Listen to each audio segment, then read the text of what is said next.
Price Lord. கர்த்தருடைய நாமம் மகிமைப்படுவதாக. இந்த நாளின் காலையில நம்ம தியானிக்கும்படி எடுத்துக்கொண்ட தலைப்பு ஷேரிங் எவ்ரிதிங் வித் காட். இயேசு கிறிஸ்து கெத்செமனே தோட்டத்துல தன்னை முழுமையாய் தன்னுடைய நிலையை அப்படியே பிதாவிடம் சொன்னார். It's call prayer. இந்த பிரேயரை இன்னொரு விதமா சொல்ல போனோம்னா sharing everything with God. Jesus Christ அவருடைய முழு நிலையையும் அப்படியே பிதாவிடம் ஷேர் பண்ணினார். தன்னுடைய எல்லா நிலையும் அப்படியே பகிர்ந்து கொண்டார். Prayer is a relationship. பிரேயரை நம்ம ஏற்கனவே உறவு என்று சொன்னோம். Prayer is an encounter. It's an encounter with God. உறவு அப்படின்னும் போது ஒருத்தரோட உறவுகளோ இருக்கும் அப்படின்னா we are talking with them and they are listening. கேட்கிற ஒரு நபர் இருக்கும் பொழுதுதான் நாம் பேசுவோம். கேட்கிற நபர் இல்லாமல் பேசினா அது பேசுறது கிடையாது, அது புலம்புறது. அதை நம்ம பேசுறது கான்வர்சேஷன் சொல்ல மாட்டோம். So if you have somebody in front of you, you will talk. Or through phone we can talk. கேட்கிற ஆளே இல்லாம நம்ம பேச மாட்டோம். So prayer is also an encounter. Encounter அப்படின்னா என்னன்னா meeting somebody unexpectedly. Unexpected meeting தான் நம்ம encounterன்னு சொல்லுவோம். It is an unusual experience also. என்கவுண்டர்ங்கிறது மற்றவர்களுக்கு எல்லாருக்கும் புதுமையான வார்த்தையா இருந்தாலும் ஒவ்வொரு முறையும் நம்ம ஜெபத்துல போய் உட்காரும் பொழுதும் we have to meet God. Because we are in relationship with him. அவரோடு நம் உறவில் இருக்கிறோம். அவரை போய் சந்திக்க போகும் பொழுதெல்லாம் அவர் நம் முன்னால் இருக்கிறார் என்பதை நாம் ஒவ்வொரு தடவையும் உணர வேண்டும். ஒன்று, நம்ம ரிலேஷன்ஷிப்பை உணரணும். ஒரு உண்மையான உறவு நம் முன்னாடி இருக்கிறார். அது எந்த உறவு? யார்கிட்ட வேணாலும் உறவில் இருக்கவங்க நண்பர்கள்ட்ட பேசுகிறோம், உறவினர்கள்ட்ட பேசுகிறோம், நம்முடைய கூட வேலை செய்கிற கொலீக்ஸ்கிட்ட பேசுகிறோம். யாரோ ஒரு நபர் இருக்காங்க. இப்போ நம்ம ப்ரேயருக்கு போகும்பொழுது யார் முன்னாலே இருக்கிறா? பிதாவாகிய தேவன் இருக்கிறார், இயேசு கிறிஸ்துவானவர் இருக்கிறார். அந்த ரியல் ரிலேஷன்ஷிப்பை, ரியல் உறவை நாம் ஃபீல் பண்ண வேண்டும்.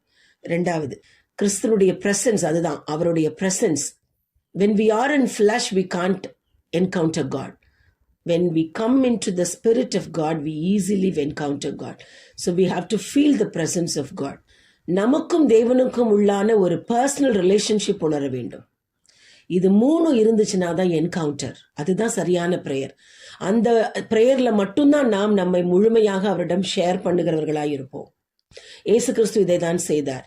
பிலிப்பியருக்கு எழுதின நிருபம் 4வது அதிகாரம் 6வது வசனத்துல இப்படி சொல்லப்படுகிறது: நீங்கள் ஒன்றுக்கும் கவலைப்படாமல் எல்லாவற்றையும் குறித்து உங்கள் விண்ணப்பங்களை ஸ்தோத்திரத்தோடே கூடிய ஜெபத்தினாலும் வேண்டுதலினாலும் தேவனுக்கு தெரியப்படுத்துங்கள். You let God know your position. Let God know your situation. தேவனிடம் உங்களுடைய உண்மையான நிலையை தெரியப்படுத்துங்கள். அதுதான் ஜெபம். 1 பேதுரு 5வது அதிகாரம் 7வது வசனத்தில் இப்படி வாசிக்கிறோம்: அவர் உங்களை விசாரிக்கிறவரானபடியால் உங்கள் கவலைகள் எல்லாம் அவர் மேல் வைத்து விடுங்கள். அவர் கேட்கிறார், அதனால அவர் மேல வச்சிருங்க. This is sharing. இதுதான் இயேசு கிறிஸ்து செய்தார். ஒரு ஊழியக்காரர் இப்படி சொல்லுகிறார்: தன்னுடைய மூத்த ஊழியக்காரரோட ஜெபிப்பது வழக்கமாம். தினந்தோறும் அவங்களோட 2 பேரும் சேர்ந்து 1 மணி நேரம் ஜெபிப்பாங்களாம். அப்படி ஜெபித்துட்டு இருக்கும்பொழுது அந்த மூத்த ஊழியக்காரர் இவரிடம் தினமும் கேட்பாராம்: டிட் யூ ப்ரே வெல்? நல்லா ப்ரேயர் பண்ணியா? ஆண்டவர்கிட்ட நல்லா ப்ரேயர் பண்ண. ஒரு நாள் இதை கேட்கும் போதெல்லாம் இவர் 1 மணி நேரம் இவரோட ஜெபிக்கிறேன், தினமும் இந்த கேள்வியை கேட்டுட்டே இருக்காருன்னு சொல்லி அவருக்கு ரொம்ப அது வித்தியாசமான கேள்வியா இருந்தது. அவருக்கு அது விளங்கல. ஒரு நாள் அவர் இப்படி கேட்டாராம்: நீ ஆண்டவர்கிட்ட எல்லாத்தையும் சொல்லிட்டியா? Did you share everything with God? அவர் ஆஃப்கோர்ஸ் நான் எல்லாத்தையும் ஷேர் பண்ணிட்டேனே. அப்ப இன்னொரு கேள்வி கேட்டாராம்: என்கிட்ட பண்றீல்ல அது மாதிரி பண்ணியா அப்படின்னு கேட்டாராம். என்கிட்ட ஷேர் பண்ற மாதிரி நீ பண்றியான்னு கேட்கும்பொழுது அந்த கேள்வியினுடைய வித்தியாசம் அவருக்கு புரிந்ததாம். அப்போ யோசிச்சாராம், உங்ககிட்ட பண்ற மாதிரி நான் எப்படி பண்ணுவேன்?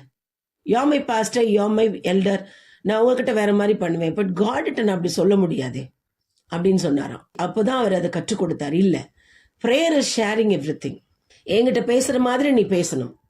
அப்போ அவ அதை பத்தி யோசிக்கும் பொழுதுதான் அவருக்கு தெரிஞ்சுதான், இவ்வளவு நாள் வரைக்கும் நான் பண்ணிட்டு இருந்தது எல்லாமே ஏதோ ஒரு ஃபார்மல் பிரேயர், அவ்வளவுதான். ஜீசஸ் அ காட், அவ்வளவுதான். நான் காடா வச்சிருக்கேன். நான் சொல்ல வேண்டிய விஷயங்கள் எல்லாம் அவர்கிட்ட நல்ல ஒரு வாக்கியங்கள் அமைத்து நல்ல ஒரு என்னோட பிரேயர் அப்படியே ஜோடிச்சு நான் இவ்வளவு நாள் சொல்லிட்டு இருக்கேன். So what I had previously was just formal relationship. எனக்கும் ஆண்டவருக்கு நடுவுல உறவு இருந்தது. அந்த உறவு எப்படி இருந்தது? ஏதோ ஒரு ஃபார்மலா இருந்தது. It is not the real relationship with father and son அல்லது ஃபாதர் அண்ட் சில்ட்ரன். ஒரு அப்பாவுக்கும் மகளுக்கும் அல்லது மகனுக்குமான உறவு இவ்வளவு நாள் இல்லை என்பதை அவர் உணர்ந்தாராம். அப்பதான் அதனுடைய அர்த்தம் அவருக்கு புரிந்ததாம். அதே போலதான் இன்னைக்கு நாம யோசிக்கணும். இயேசு கிறிஸ்துவிட்ட நம்முடைய விஷயங்களை சொல்லும் பொழுது, ஷேர் பண்ணும் பொழுது, பிரேயர் பண்ணும் பொழுது அவரை நாம் எப்படி வைத்திருக்கிறோம்? உண்மையான தகப்பனாய் வைத்திருந்தோம்னா நம்முடைய நிலை எல்லாவற்றையும் அப்படியே நம்ம அவர்கிட்ட சொல்லுவோம். வித் டிரான்ஸ்பரன்சி, எந்த ஒளிவு மறைவும் இல்லாமல் முழுமையாய் நம்மை அவருக்கு அப்படியே டிரான்ஸ்பரண்டா ரிவீல் பண்ணுவோம்.